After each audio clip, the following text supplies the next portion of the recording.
Fast news के बाद आगे बढ़ेंगे। तेज रफ्तार खबरें तो आपने जान ली, लेकिन देश की राजनीति में, सियासत में क्या कुछ भूचाल देखने को मिल रहा है वो भी आप जान लीजिए। लोकसभा चुनाव के लिए राजनीतिक दल तैयारियों में जुटे हुए हैं। कांग्रेस लगातार बीजेपी को तीसरी जो अपनी लिस्ट है उसको लेकर तो चर्चा में है, लेकिन बीजेपी को तीसरी बार केंद्र की सत्ता में रोकने के लिए हर कोशिश कर रही है। राहुल गांधी खुद पूरा जोर लगा रहे हैं और अपने नेताओं को ये संदेश दे रहे हैं कि डरो मत, लड़ो। मगर कांग्रेस के दिग्गज नेता ऐसा करना नहीं चाहते। कोई अपनी उम्र का बहाना बना रहा है तो कोई नई पीढ़ी को मौका देने की दुहाई दे रहा है। तो कई दिग्गज नेताओं ने अपने हथियार डाल दिए हैं। इनमें मध्य प्रदेश, राजस्थान, यूपी, महाराष्ट्र और कर्नाटक जैसे कई राज्यों के नेता शामिल हैं। लोकसभा चुनाव के लिए कांग्रेस अब तक उम्मीदवारों की 2 सूची जारी कर चुकी है। अब तक 82 उम्मीदवारों के नाम का ऐलान हो चुका है, लेकिन 1-2 नामों को छोड़ दें तो इस सूची में दिग्गज नेताओं का नाम नहीं है। छत्तीसगढ़ के पूर्व सीएम भूपेश बघेल को छोड़ दें, कांग्रेस के ज्यादातर दिग्गज नेता चुनाव लड़ने में हिचकिचा रहे हैं। इन नेताओं का हौसला बढ़ाने के लिए कांग्रेस के महासचिव केसी वेणुगोपाल खुद चुनावी मैदान में उतर रहे हैं। लेकिन वरिष्ठ नेता चुनाव लड़ने से कन्नी आखिर क्यों काट रहे हैं? आखिर ये कांग्रेस के बड़े नेताओं ने लोकसभा चुनाव लड़ने से क्यों किनारा कर लिया है, क्यों नहीं लड़ रहे हैं? ये बड़ा सवाल कांग्रेस से पूछा जा रहा है। बिल्कुल, जो पिछली सूची कांग्रेस की आई है उसमें कुछ ही बड़े नाम जो हैं प्रत्याशियों के सामने आए हैं, जिसमें राहुल गांधी है, केसी वेणुगोपाल हैं। लेकिन अभी भी अगर हम बात करें, सचिन पायलट जैसे नेता है, मल्लिकार्जुन खड़गे जैसे नेता है, वो आखिरकार लोकसभा का चुनाव क्यों नहीं लड़ना चाहते, ये बड़ा सवाल बना हुआ है। पर जब पिता के सामने आप देखते हो, उनको देखते हो कि वो अनकॉन्शियस, मुझे नहीं लगता है कि कोई भी प्रकार की लालच आपके पिता से ज्यादा हो सकती है। मेरा प्योरली व्यक्तिगत निर्णय है और मैंने इसीलिए मेरे उसमें भी कहा कि जो भी व्यक्ति को पार्टी टिकट देगी उसको तन मन धन से मैं पूरी तरह से उनका समर्थन करूंगा। तो ये प्योरली, इसमें कोई राजनीति को ना जोड़ा जाए। मेरा व्यक्तिगत डिसीजन है, परिवार को बचाने का डिसीजन है। अभी भी पिताजी हमारे आईसीयू में है, अभी उनका 25% ही पंपिंग, 25% हार्ट पंपिंग का है। 4 बजे करीब उनकी एंजियोग्राफी होगी। तो मेरी आप सबसे विनती है, कई नेता हमारे जो हैं, कौन से दिल्ली के उनके नेता के संचार पे काम कर रहे हैं मुझे नहीं मालूम है, जिन्होंने पार्टी के साथ गद्दारी की, आज वो मुझे नियम पढ़ा रहे हैं। मैं कभी भी आज तक नेगेटिव नहीं बोला किसी के लिए। मैं डिबेट में भी होता हूं तब भी व्यक्तिगत टिप्पणी नहीं करता हूं, पर उस व्यक्ति ने आज मेरे दिल पे चोट की है। उस व्यक्ति को मालूम था कि मेरे पिता के साथ में उनके व्यक्तिगत संबंध होने के बावजूद भी आज मुझे ईमानदारी के पाठ पढ़ा रहे, अपने गिरेबान में झांके और मेरी विनम्रता को मेरी मजबूरी ना समझे। अगर एक भी प्रतिक्रिया अभी आई उसका रिएक्शन मैं जरूर दूंगा। कांग्रेस की तरफ से अगर दिग्गज चुनावी मैदान में नहीं आ रहे हैं या चुनाव लड़ने से किनारा कर रहे हैं तो फिर इसे कैसे देखा जाए? राहुल गांधी कहते हैं लड़ो, डरो मत, लेकिन अपने ही पार्टी के वरिष्ठ नेता अगर चुनाव लड़ने से किनारा कर लेंगे तो ये मैसेज ठीक नहीं जाएगा। और एक तरफ वो किसी भी तरह से ये कोशिश करना चाहते हैं कि तीसरी बार मोदी सरकार को आने से रोका जाए। आलोक मेहता सर हमारे साथ जुड़ गए हैं, एडिटोरियल डायरेक्टर ITV ग्रुप। साथ ही और मेहमान भी हमारे साथ हैं, हिमांशु भट्ट जी हैं राजनीतिक विश्लेषक के तौर पर, राहुल लाल राजनीतिक विश्लेषक के तौर पर साथ में हैं, डॉक्टर परमवीर सिंह हैं राजनीतिक विश्लेषक के तौर पर। आलोक सर, लड़ना अच्छी बात है, डरना नहीं है अच्छी बात है, लेकिन कई सवाल ऐसे बने हुए हैं और ये सवाल मुझे लगता है सबसे पहले मुझे राहुल लाल जी से पूछ लेना चाहिए, क्योंकि आप कांग्रेस के हिमायती भी नजर आते हैं कई बार। राहुल जी, क्या रीजन हो सकता है अगर बड़े ही नेता चुनाव लड़ने से किनारा करते रहे? दिग्विजय सिंह, मल्लिकार्जुन खड़गे, साथ ही साथ प्रियंका गांधी पर निगाहें थी, लेकिन खबर आ रही है वो भी नहीं चुनाव लड़ रही हैं। देखिए रचना जी, मुझे लग रहा है कि अभी इस मामले में टिप्पणी थोड़ी जल्दबाजी होगी प्रियंका गांधी को लेके, मैं कह रहा हूं, क्योंकि अभी उत्तर प्रदेश के कांग्रेस की सूची जारी नहीं हुई है और तो इसलिए अभी वहां पे मैं टिप्पणी नहीं करूंगा। कांग्रेस के कई वरिष्ठ नेता चुनाव के मैदान में हैं। अगर हम लोग देखें तो जो छत्तीसगढ़ के पूर्व मुख्यमंत्री हैं भूपेश बघेल, वो चुनाव के मैदान में है। इसके अतिरिक्त जो है कि केसी वेणुगोपाल वो भी है, राहुल गांधी खुद जो है कि वायनाड से उनका नाम है भी। तो ऐसा नहीं कि कांग्रेस के तमाम वरिष्ठ नेता कोई चुनाव नहीं लड़ रहा है। रोहन गुप्ता कांग्रेस के प्रवक्ता थे, उन्हें टिकट मिला, वो चुनाव लड़ने से उन्होंने इनकार किया, तो उन्होंने व्यक्तिगत कारण बताए। लेकिन क्या बाकी अन्य जगहों पे भी बिल्कुल कोई वरिष्ठ नेता चुनाव नहीं लड़ रहा? क्योंकि देखिए कांग्रेस को हमें लग रहा है कि जो उन्हें अपने वरिष्ठ नेताओं को भी 2 श्रेणी में बांटना पड़ेगा और वो बांट भी रहे हैं। देखिए कुछ वरिष्ठ नेता जो कि चुनाव भी लड़ रहे हैं, लेकिन इस समय एक कांग्रेस के लिए, चूंकि भारतीय जनता पार्टी एक बड़ी पार्टी है जिसके सामने में आपको लड़ाई लड़नी है, तो अगर तमाम वरिष्ठ नेता अपने अपने सीटों पर उलझे रह गए, किसी के चुनौती देने पे कि वो अपने सीट पर उलझे रह गए, तो वैसे स्थिति में वो रणनीति भी गड़बड़ हो सकती है। तो कई वरिष्ठ नेता, मान लीजिए कि अगर मैं राजस्थान की चर्चा करूं, लेकिन राहुल लाल वहाँ जी, पे हम- अगर चुनाव मैं- नहीं रचना लड़ेंगे जी- तो फिर चुनौती कैसे देंगे? नहीं, मैं वही तो कर रहा हूँ कि इसके, मैं जैसे राजस्थान का उदाहरण दे रहा हूँ। अब राजस्थान के 2 वरिष्ठ नेता हैं, वहां पे अशोक गहलोत और सचिन पायलट दोनों को हम लोग मान लेते हैं कि 2 वरिष्ठ नेता हैं।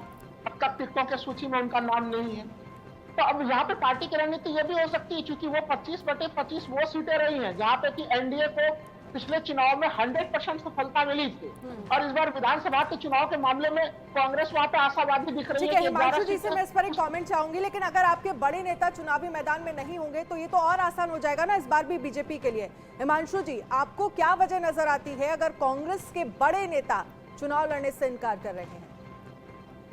एक तो डर, दूसरा सामंजस्य का अभाव मुझे ये दिखता है, क्योंकि जब आप अपने वरिष्ठ नेतागिरी को रिस्पेक्ट नहीं करते ना, तब ये बात आती है। एक बाजू बोलते हो अपने आप को वरिष्ठ नेता, दूसरी तरफ आपकी पार्टी के आला कमान के निर्णय का आप रिस्पेक्ट नहीं करते और चुनाव लड़ने से मना कर देते हैं। मतलब क्या हुआ? सामंजस्य का अभाव। जो आम आदमी को दिखता है वो ये दिखता है, और उसी की वजह से फिर दिग्विजय सिंह हो, अशोक गहलोत हो, सचिन पायलट हो, या कोई भी हो, ये तो नाम जो मेरे दिमाग में आए जो नहीं लड़ रहे उनके बारे में मुझे पता है। काफी नेता ऐसे हैं कि जिनको अभी ये तो देखना है मुझे, देखिए फर्स्ट लिस्ट में तमिलनाडु की 39 सीटें हैं। क्या कार्ति चिदम्बरम उतरेंगे तमिलनाडु से? उतरने चाहिए मेरे हिसाब से। अगर वो कहते हैं कि वो कांग्रेस के बड़े नेता है और उन्होंने कुछ नहीं किया, वो उनका दामन साफ है और लोग उन्हें आज भी पसंद करते हैं, तो चिदम्बरम फैमिली आना चाहिए चुनाव में। क्या वो आएगा? सवाल ये। क्या प्रियंका गांधी लड़ेगी? ये भी एक बड़ा सवाल है। तो मेरा कहने का मतलब सिर्फ इतना था कि देखिए, पार्टी आला कमान जो होती है ना, वहां पर एक बात संपूर्णतः निर्णित हो जाती है कि पार्टी कहे वो फाइनल। जब हमारी बात आती है कि चुनाव का मामला होता है या फिर पार्टी के शिस्त को फॉलो करने का मामला होता है, कोई भी राजकीय पक्ष के, आज ये लोग कहते हैं भाजपा बड़ी पार्टी है, तो क्या कांग्रेस बड़ी नहीं है? इसका मतलब ये हो गया ना। ये तो आप सीधा सीधा कह रहे हो बहुत बड़ी पार्टी से लड़ना है, मतलब आप में उतना सामर्थ्य नहीं है। हालांकि राहुल जी कह रहे थे कि जल्दबाजियों का ये कहना, क्योंकि उत्तर प्रदेश की लिस्ट का भी इंतजार करना चाहिए, उन्हें प्रियंका गांधी के लड़ने से उम्मीदें हैं। हालांकि दिग्विजय सिंह या फिर मल्लिकार्जुन खड़गे और बाकी नेताओं पर उन्होंने कुछ नहीं कहा।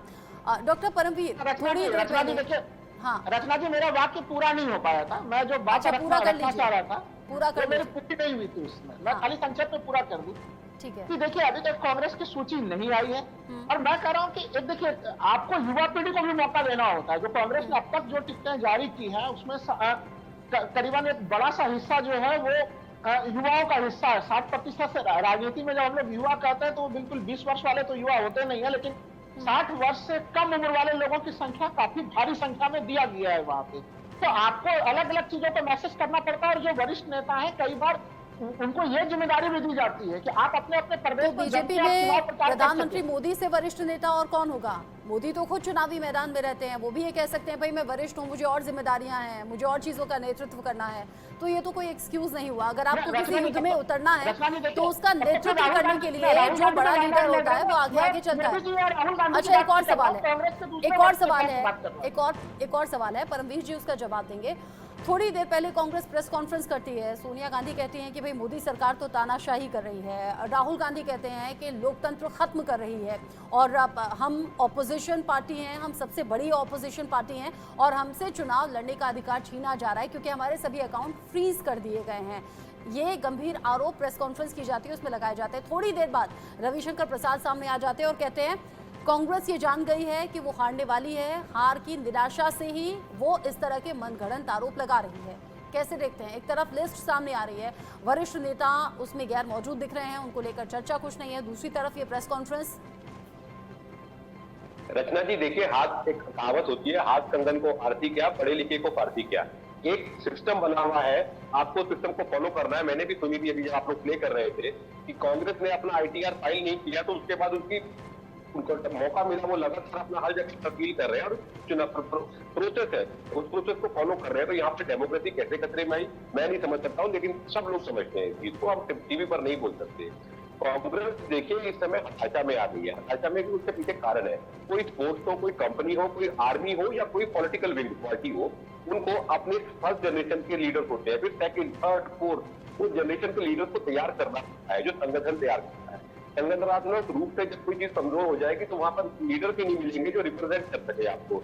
अब यहाँ पर आप बीजेपी को देखिए, तमिलनाडु के अंदर बीजेपी का बहुत कम स्कोप है जीतने का, लेकिन फिर भी वहां पर के अन्नामलाई कितने स्ट्रॉन्गली खड़े हो चुके हैं वहां पर। बहुत मीडिया के अंदर भी वो स्ट्रॉन्ग जब अपना हक रखते हैं, तो हो सकता है आने वाले 20 साल में या 15 साल में 10 साल में जब भी होगा वो क्लिक करेंगे वहां पर। कांग्रेस के पास ऐसे लीडर्स की सेकंड रंग लीडर्स, थर्ड रंग लीडर्स को बनाया ही नहीं गया, तो वो आएंगे कहां से?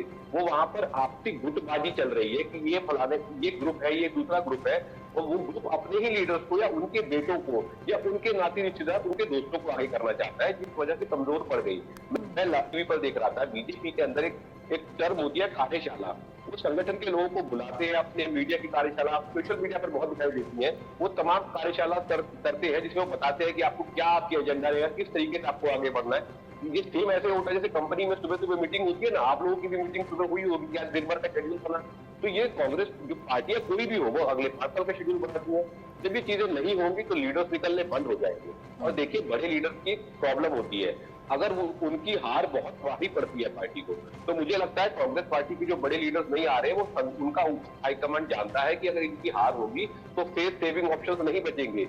अब लेकिन नीचे आपके पास लीडर ही नहीं।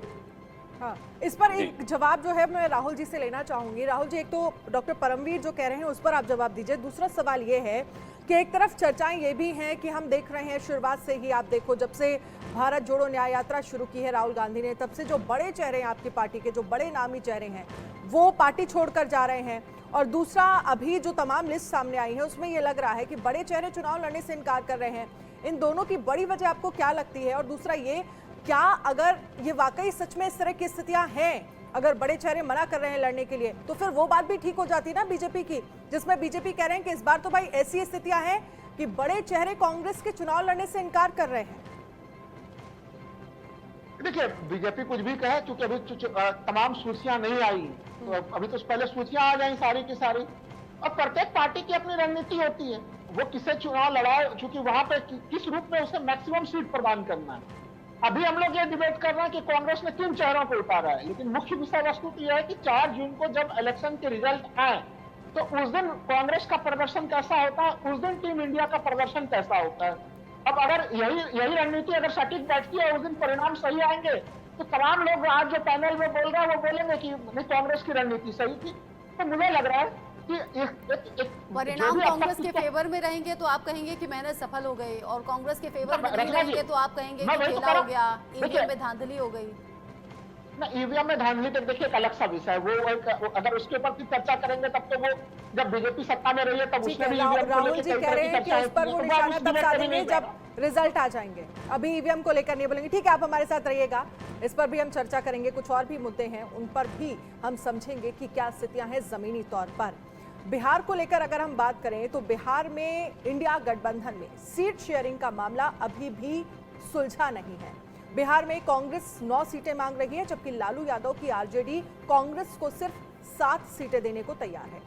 और उधर लेफ्ट 5 सीटों पर चुनाव लड़ना चाहती है। सूत्र ये कह रहे हैं कि आरजेडी सिर्फ 3 सीट देने के लिए तैयार है। दूसरी तरफ मुंबई है, जहां पर शरद पवार के घर पर इंडिया गठबंधन के नेताओं की बैठक चल रही है। बैठक में उद्धव ठाकरे, कांग्रेस प्रदेश अध्यक्ष नाना पटोले समेत दूसरे और लीडर्स मौजूद हैं। माना जा रहा है कि शाम तक सीटों का ऐलान हो सकता है। शिवसेना उद्धव गुट 22, एनसीपी शरद गुट 10 और कांग्रेस 16 सीटों पर चुनाव लड़ सकती है।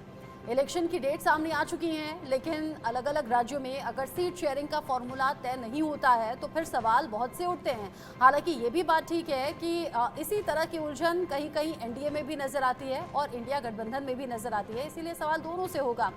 राहुल लाल जी बहुत सी चीज़ें जवाब देना चाहते हैं कि क्यों आखिर पेच फंसा हुआ है, लेकिन उससे पहले कुछ रिएक्शन सुन लेते हैं। सीट पर कांग्रेस की तैयारी हम लोगों ने उसी तरह से साइजेबल और मेरिट के आधार पर हम लोगों ने डिसीजन लिया है। वो सब बातें आज हमारे राष्ट्रीय अध्यक्ष खड़गे जी के सामने रखी।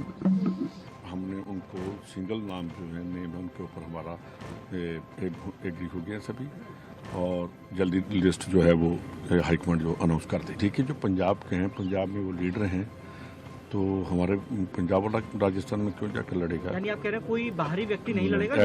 ऐसा कोई बात नहीं है। सभी सीटों पर चर्चा हो गई है, अधिकांश पर फैसला भी ले लिया गया है, लेकिन जो अंतिम घोषणा है वो एआईसीसी करेगी। ये हमारी परिपाटी है, लेकिन अच्छी बात यह है कि अच्छे लोगों का चयन किया गया है, जो निर्विवाद हों और जिनकी छवि अच्छी हो, जो ग्रासरूट्स पे काम करते हैं। 10 हम लोग अधिकृत अपनी घोषणा कर चुके हैं। जो बाकी 15 सीटें हैं उस पर बहुत जल्द एआईसीसी का निर्णय आएगा और फाइनल लिस्ट निकल जाएगी, लेकिन सब पे चर्चा हुई हमारी।